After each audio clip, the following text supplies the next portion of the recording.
Hello, our next lecture is how the brain is built. This is something that I was talking about as we went through the criteria for the seven intelligences. So this is a pretty interesting lecture. I hope you enjoy it. How the brain is built. Here we have the most successful shape in the world. Okay. The basic shape of the earthworm, the sperm cell, and it's also the shape of the central nervous system in mammals. And that's you and I. And basically, it consists of a knob and a tail. That's it. So, this has parlayed itself into all sorts of different creatures.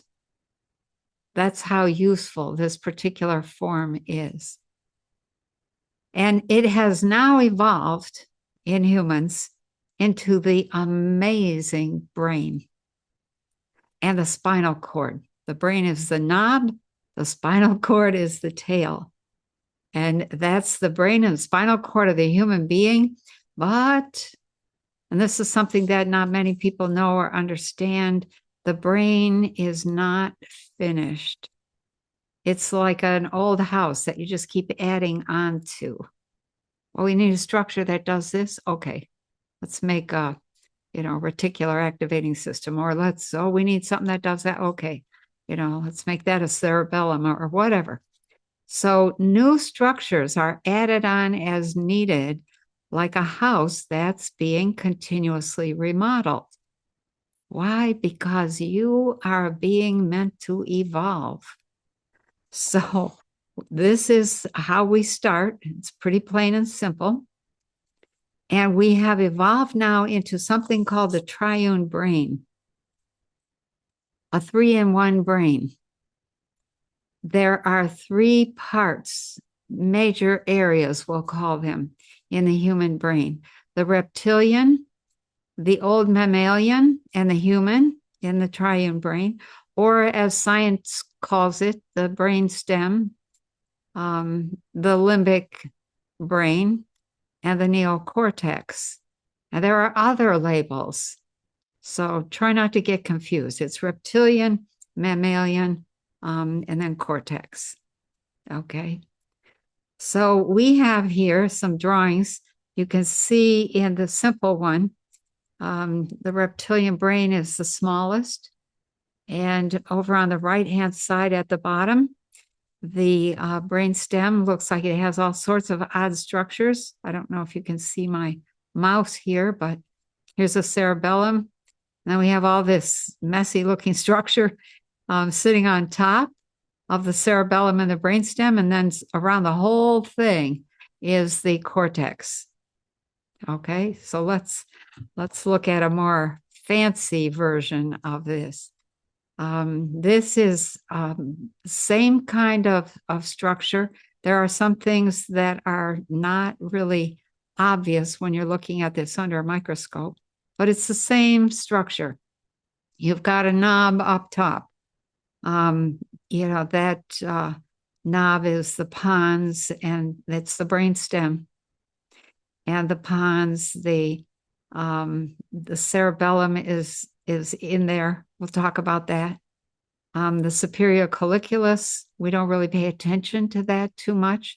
Epiphysis, we don't really pay attention to that too much. But the thalamus, yes.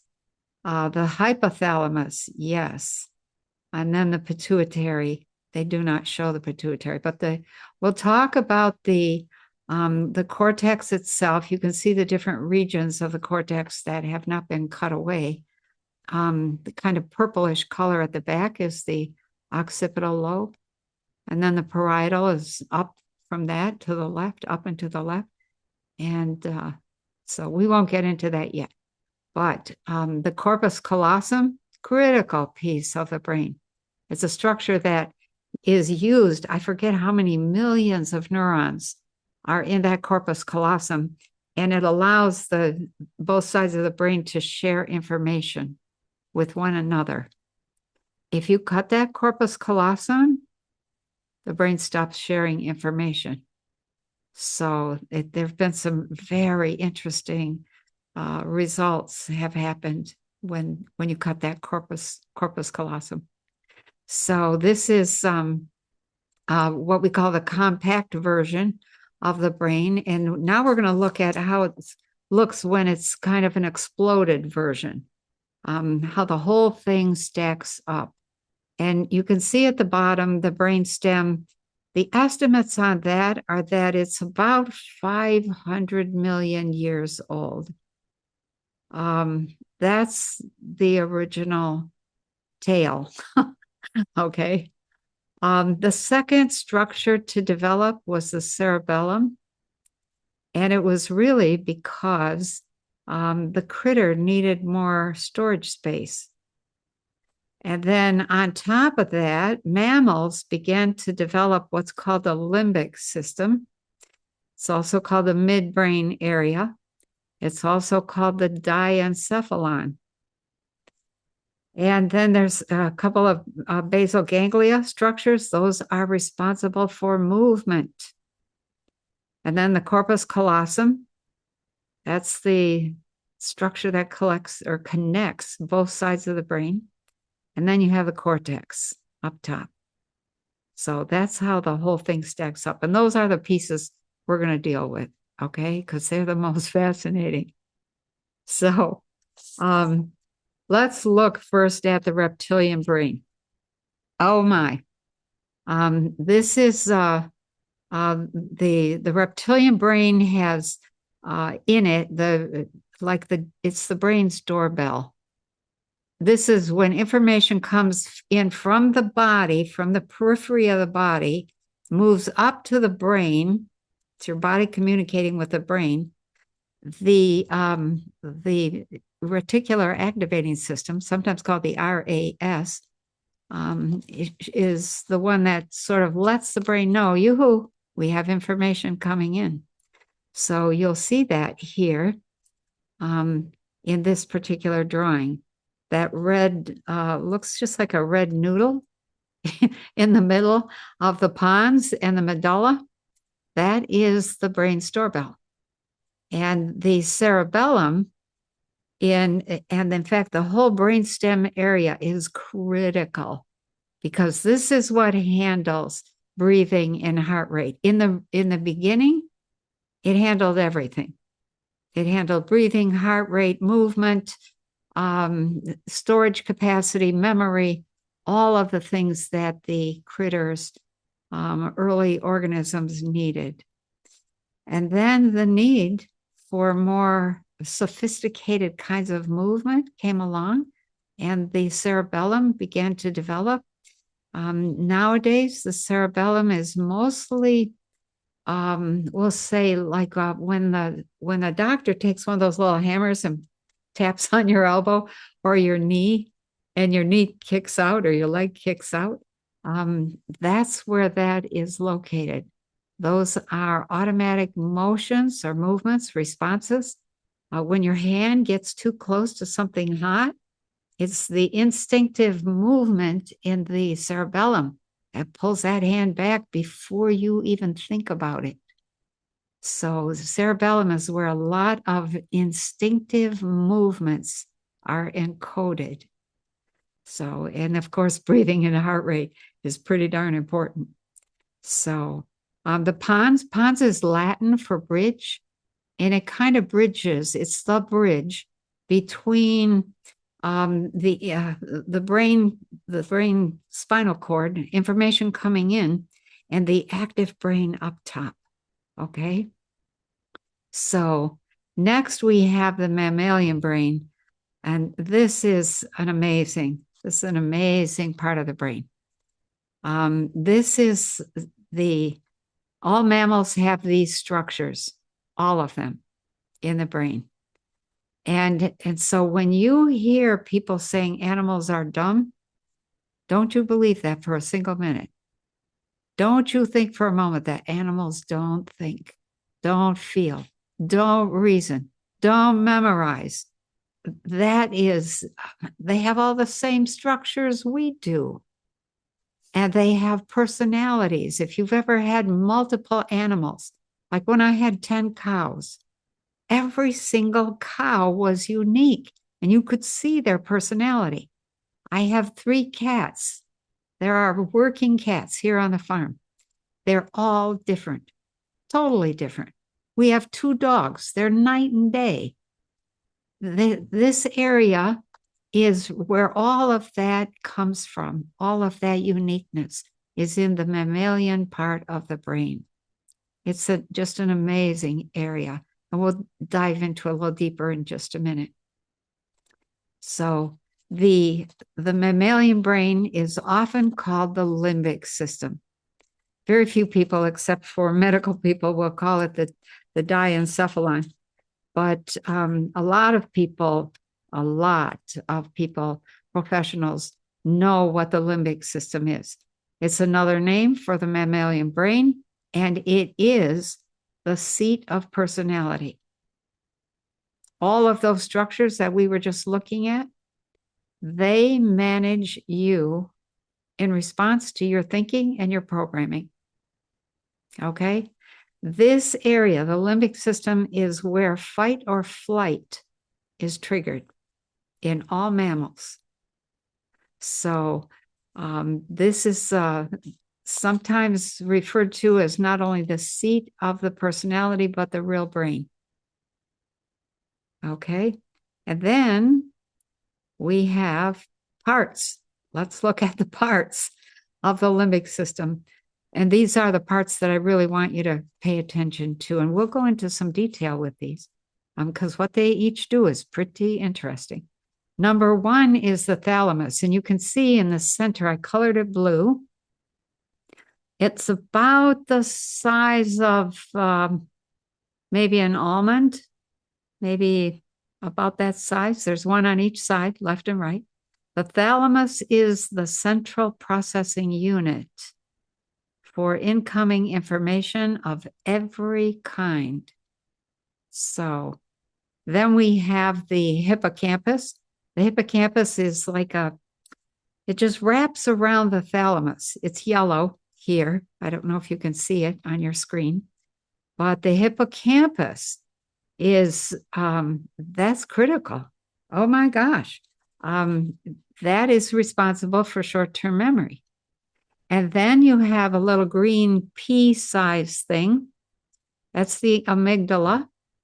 The amygdala is involved in memory.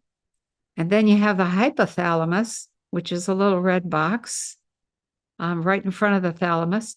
And sticking out of the hypothalamus is the pituitary. So pituitary, all those 5 pieces really run the body. So we'll come back to that. So here we have, oops, hang on a second. So scrap that thing where I said we'll come back to it because we're going into it right now. So let's look at what each one of these does just a little bit more deeply. Okay? It's really important for you to understand how you're built because you have to work the equipment. And if you don't know how it works, then you're not going to be able to work the equipment very well. Okay? So let's look at the thalamus. Like I said, this is the central processing unit of the brain. All the information comes in there. It gets sorted out by the thalamus. And then the thalamus's job is to route visual frequencies to the part of the cortex that handles visual frequencies. Auditory frequencies, in other words, sound, gets routed to the auditory cortex that handles sound. Movement frequencies go to the motor cortex, et cetera, et cetera. So the thalamus is a critical, absolutely critical piece. Everything comes in there and gets sorted out. Once information leaves the thalamus, it gets routed through the hippocampus. And the hippocampus, for some reason, is often thought of as the seahorse, a seahorse-shaped organ, but I just don't see that. Okay? It's just this little thing that wraps around the thalamus, and it's responsible for short-term memory. Okay. If sensory input or something you're reading or something you're watching or something you're experiencing doesn't go through the hippocampus, it will never get into long-term memory. Okay. This has to be working. And this is what gets destroyed in Alzheimer's. The hippocampus is short-term memory, handles that, and that is a critical piece.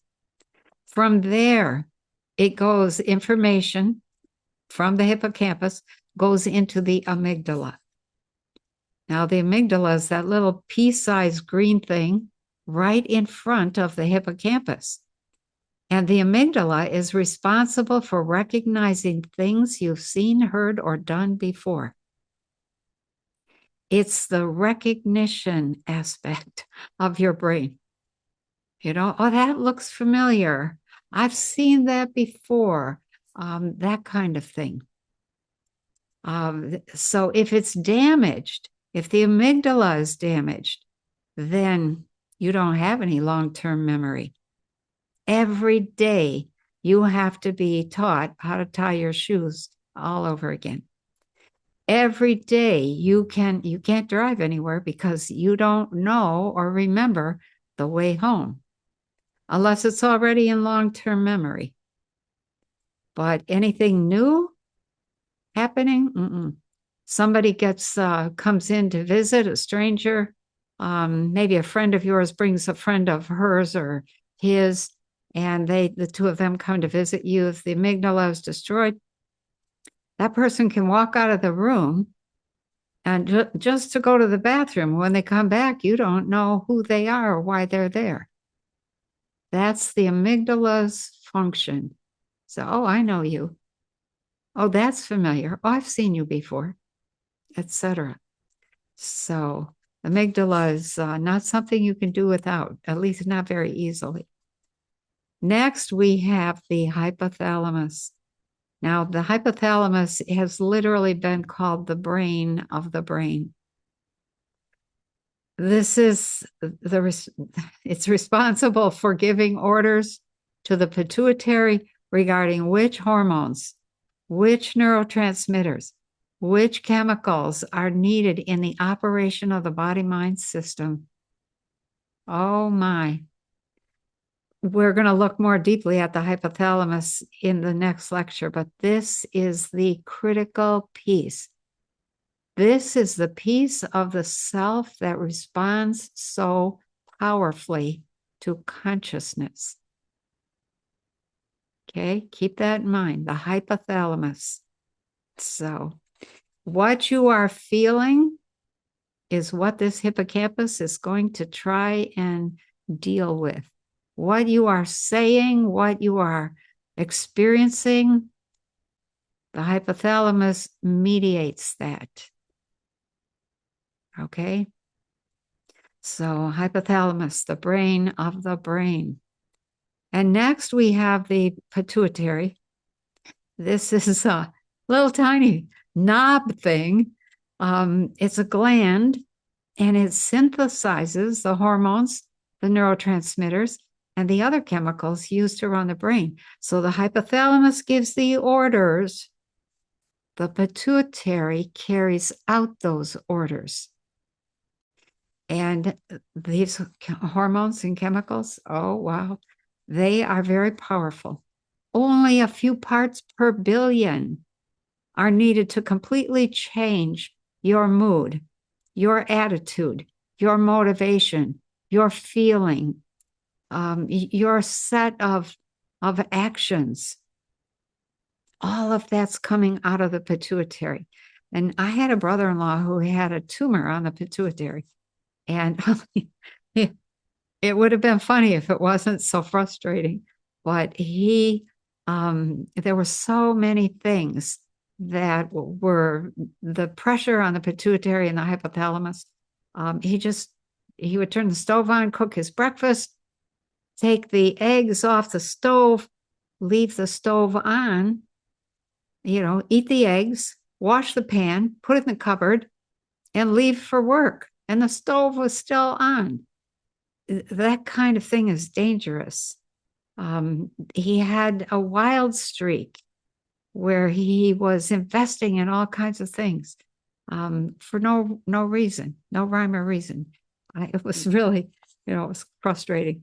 So the pituitary and the hypothalamus together are the knockdown, drag out, don't mess with me organs in the brain.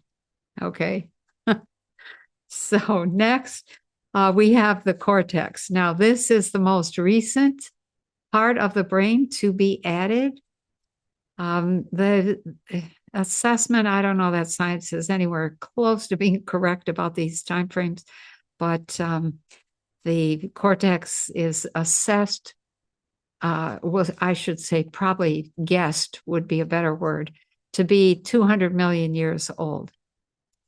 The modern human brain, the humanoid form is ageless. There's humanoids all over the cosmos for millions, billions of years. So, take this timing with a grain of salt. But the neocortex, it's called the neocortex, and it is the latest addition to the human brain. Why? Because we needed more storage space. Once you start moving around, once you start being able to remember what you've experienced, which is what that mammalian area allows, now you need storage. What happened when I did this? What happened when I went there? What happened when I ate that? All of those are really critical pieces. You need storage. So this is like, you need a bigger hard drive for your brain. Okay. And this took over many of the functions. The cortex took over many of the functions that were once carried out in the cerebellum. So the cerebellum, like I said, is just instinctive movement now. And the cortex is really more for serving the midbrain area. Okay. Cortex is important. So let's look at the lobes of the cortex. So here we have some, the areas are colored. We talked about the brainstem and the cerebellum a little bit. So the occipital lobe is at the back of the brain, very back of the brain. It's shaped like a wok, W-O-K, like you do stir frying it. If you put your hand, at the back of the brain, right where the bony part of the brain begins, that's where the occipital lobe is. And that's where all of your vision and visual memories are stored. Okay. If you move up into the parietal lobe, like I said, you put your hand on top of your ear, tip it toward the back just a little, wrap it around toward the middle, and that is the parietal lobe. The parietal lobe is one on the left and the right, and same for actually both sides of the brain. You've got a temporal lobe on the left and one on the right. Temporal lobe is for sound.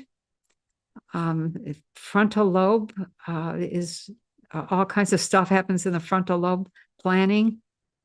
It's what makes you uniquely human.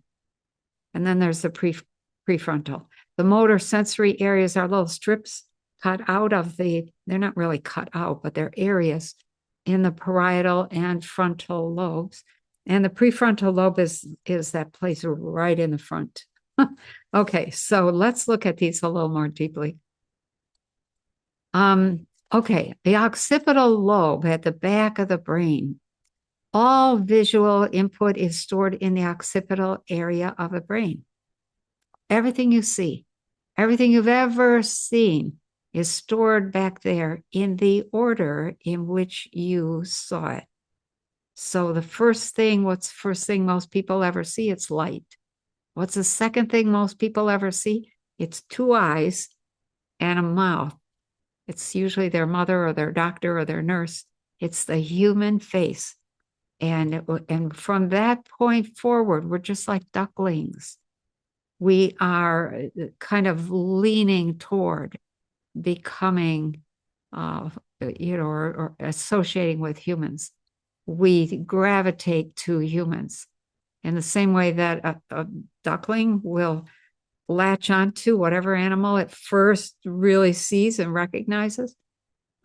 Yeah, we're the same way.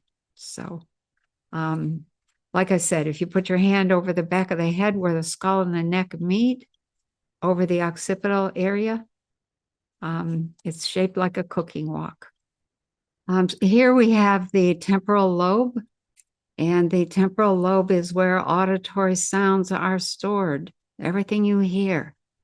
The temporal lobe also happens to be one of the areas that is very prone to what I'll call electrical interference. When someone has epilepsy, quite often it occurs in the temporal lobe, and it starts as an electrical disturbance, and then it gets transferred because of the corpus callosum to the other side of the brain, and you end up with this electrical storm in the brain, which is really what epilepsy is. And it creates convulsions because there's too many signals and the body doesn't really know how to behave. But it's a common form of problem. Well, maybe not common, but it's a common form of epilepsy. Occurs in the temporal lobe. And very often, people who are clairaudient, they will hear with their right side and transfer that to the left side in order to think about it. So it's an amazing brain. I can't emphasize that too much.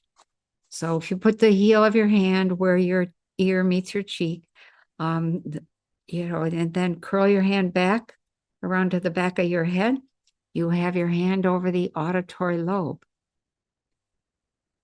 And then we have the parietal lobes. Now, parietal is Latin for I think it means the wall. And it typically refers to the side walls of the head, which are big protection for the brain. You need those walls to protect your brain.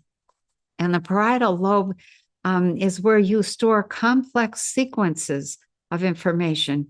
How to cross the street, how to bake a cake, etc. And you might not think that crossing the street is all that complex, but if you were to write a computer program of how to cross a street, it'd probably be pages and pages of code.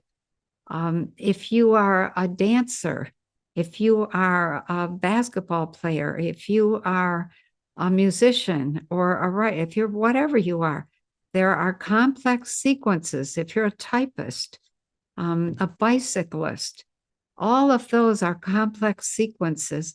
And the whole area is where your particular world, we say it's where your world comes together in those parietal lobes.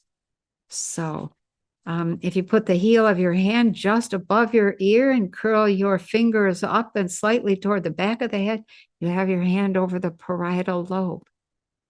So next we have the sensory area, and that's still in the parietal area, but it's right along the edge of the parietal lobe where it adjoins the frontal lobe and the motor area. So 90%, it's a little bitty strip, narrow strip, comes down over the head, and 90% of that area is devoted to the mouth and the 10% and the hands, and the remaining 10% is allotted for the rest of the body. So it's one of those areas that tells you everything you need to know about what's important. What goes in the mouth? Okay. That's first thing babies do. That's how they learn.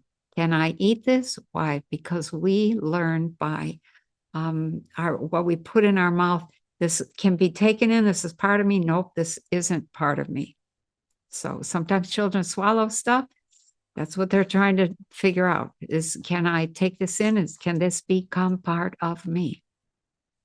So sensory area, this is the hands and the mouth, lots of nerves in those two areas, lots of blood go to those two areas. Lots of feeling in those two areas. You know, get some problem with your mouth or your teeth or hurt your hand and it hurts. I mean, it really hurts. So that's the sensory area. And then we have right next to that, along the back edge of the frontal lobe, we have the motor area. It's a long, narrow area along the edge of the frontal lobe where it adjoins the parietal. And it's where really fine motor skills are stored. This is really where dance and typing, sports. So the sensory is you have to sense what the body is doing. You have to be able to be aware of your position in space. And then you have to have a series of sequences that you carry out. That's the motor area. So we call it the sensory motor area, even though those areas are parts of two different lobes. Okay. Next, we have the frontal lobe itself. I find the frontal lobe absolutely fascinating. It's the lobe of the brain that's responsible for personal organization, for communication, for creativity and planning and the ability to carry out your plans.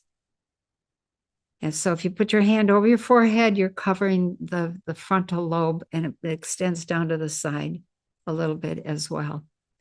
So that frontal lobe is critical. When there's damage there, you won't typically be able to keep a calendar. You'll be irritable. The communication will be irritable. There was a fellow who, I think he worked for a mining company they were working somewhere in the hills of Appalachian Mountains, something like that. And he was a tamper. He tamped explosive powder they would drill a hole and put the powder in, tap it down a little bit. And then later they would explode that and it would release some of the rock and they could get at coal or whatever they were mining. And there was a spark.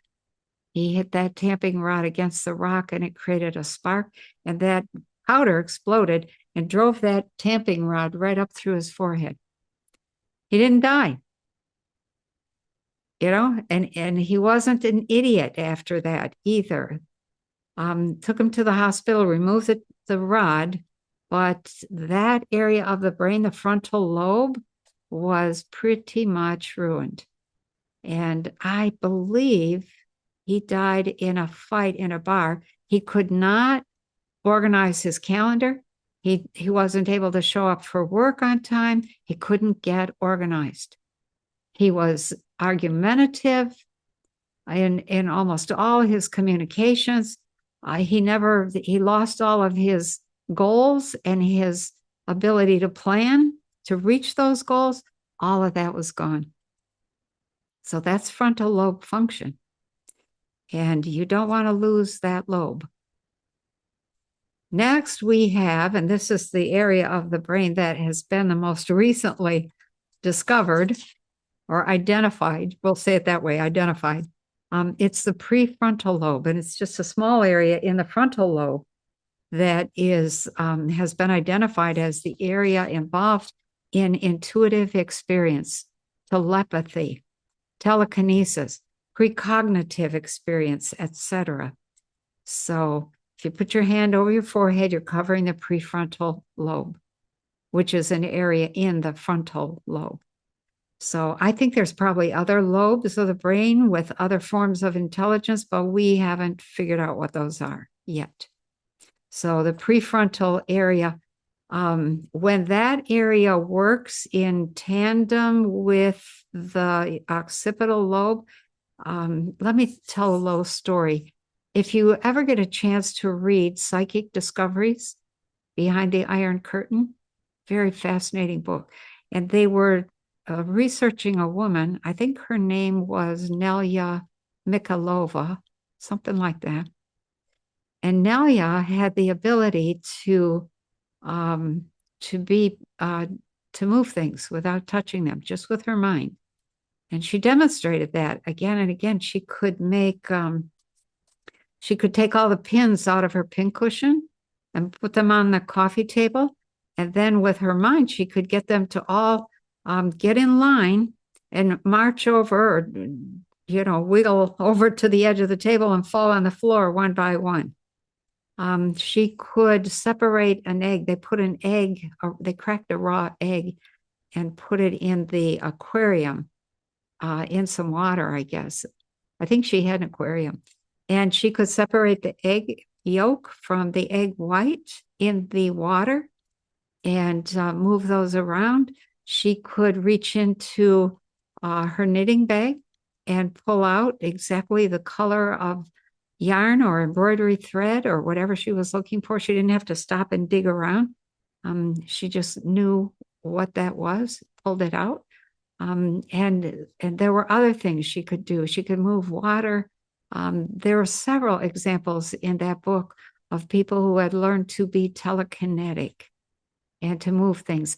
What they discovered was that when she was doing those things, that prefrontal lobe and the occipital lobe were in exact harmonic frequency. They were at the same frequency, and the frequency was 200 cycles per second. That's unbelievable. And during that time, she would be blind. Her physical eyes could not see. That is just, an amazing detail about what happens. Do we really need eyes, or do we need, I think we do, but do we need to get our brain or parts of our brain to work in harmony with one another? So every time that occipital and prefrontal lobe came into perfect synchronization, she became very, very clairvoyant. So these are the lobes of the brain, and the brain works beautifully unless you get into a stressful situation. And we're going to talk about stress later on, but the priorities of operation in the brain are, and this is a very important piece, the reptilian area must be working before you can access the limbic system, the mammalian area. The mammalian area and the reptilian area must be working before you can access the cortex. And if you get into high stress and you enter into fight or flight mode, access to the cortex is shut off. So that is something that we need to pay attention to that. Look at all the kids in school who don't test well. They take one bad test, they get a bad grade, they're embarrassed, they feel bad. That sets the mood for all future tests. Now, every time a test comes around, they're stressed out. And then as soon as that stress starts, they can't remember anything they know. They cannot access the cortex. As soon as they leave the test room, hand in the test, walk down the hall, open their locker, they're like, I know what that answer was. Why? Because stress drops and the cortex is available again. You cannot live in a state of stress, and we're going to talk about that later, but that priority of operations is absolute. It's necessary, so be aware. Okay? So it is stress that triggers the fight or flight response, and that causes the cortex to shut down, making the information stored unavailable. So put that information in your back pocket because we're going to come back to it later. Okay. So now you know how the brain is built. You know the four enemies. You have some idea from the rose, the trumpet, and the hot day exercise. What is your strongest channel of information? What do you trust the most? And just, a little bit of homework. Think about your brain and how you just assume that it's going to work without you having any input into it. I mean, we all have a little bit of input every day. But what about the input that comes from a conscious, awakened person? Think about that. Okay? And I'll see you in the next lecture. Take care.